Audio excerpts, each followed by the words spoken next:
我哋繼續上一集正念話題。上次提到正念嘅定義同好處。既然正念有咁多好處，咁我哋點樣培養佢，或者點樣練習呢？首先，大家要記住，正念係一個技能，係需要練習嘅。就好似我哋一開始學踩單車或者彈琴一樣，一開始一定會跌跌撞撞、甩甩咳咳，但持續咁樣落去，一定會越嚟越順暢。培養正念嘅方法有好多種，正式練習就好似靜坐冥想、身體掃描等等，而非正式練習就係將正念帶去日常生活。例如你食緊嘢，望下個顏色，聞下係咩味，係你主動去感受嘅，而唔係你食緊，哇，好好味啊，去望下先，又或者哇，咁難食嘅，先去望返到食物。我之後都會一直有影片去示範俾大家睇，到底我哋點樣可以將正念呼吸融入喺我哋生活入邊。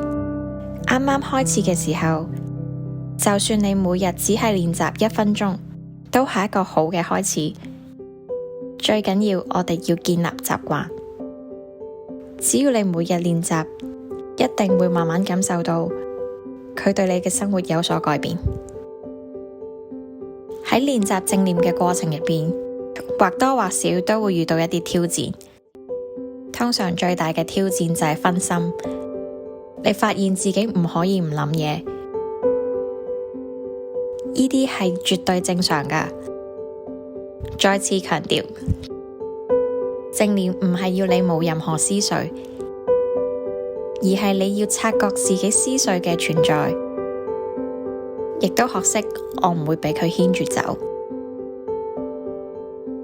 你每次察覺到自己有分心，再慢慢將意識帶返去當下，呢一個亦都係成功嘅練習啊！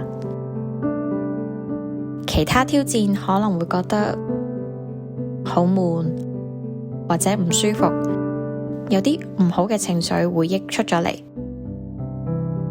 當你遇到呢啲情況，我哋試下帶住好奇心，用不批判態度去觀察佢哋。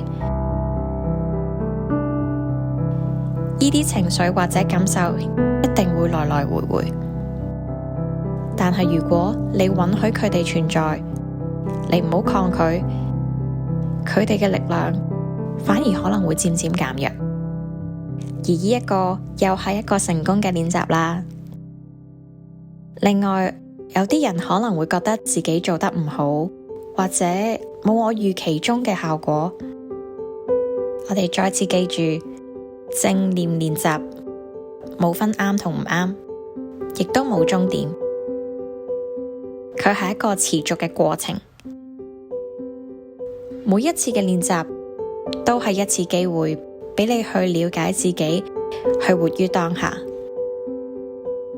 我哋繼續保持耐性，同一個柔和嘅態度，對自己先係最重要。點解我會想大家學習正念？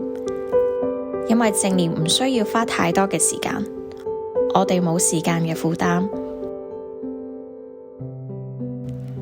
從每一日嘅1分鐘開始，慢慢你會發現喺日常生活裏邊，你越嚟越察覺到自己嘅狀態，亦都越嚟越能夠面對所有挑戰。係呢份活於當下嘅能力，將會為你嘅生活帶來意想不到嘅驚喜。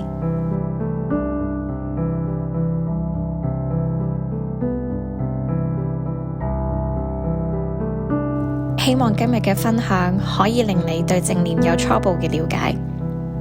我亦鼓勵你開始自己嘅正念旅程，從一個呼吸開始，從一個當下開始。